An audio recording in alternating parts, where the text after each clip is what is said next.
Wala na ibang ano dyan, ano no? Breather? Yeah. Isa lang ano dyan sa may dula. Nakalabas na.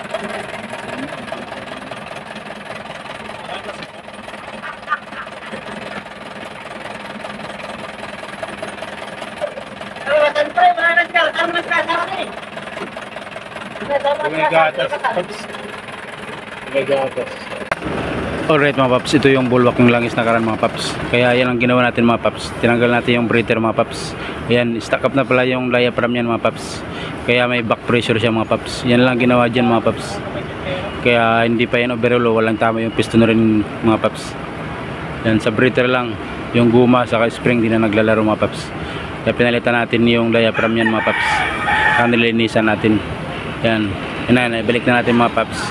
Tapos pinandaran natin yan. Yan, hindi siya mausok, saka wala nang bulwak ng langis mga paps, wala nang siyang back pressure. Yun lang naging problema sa breather lang yan mga paps, hindi sa Audi kaya sa PCB yan. Sa ibang mga sasakyan pag maka-encounter ka ng ganyan PCB bali yan mga paps. I-lock din natin.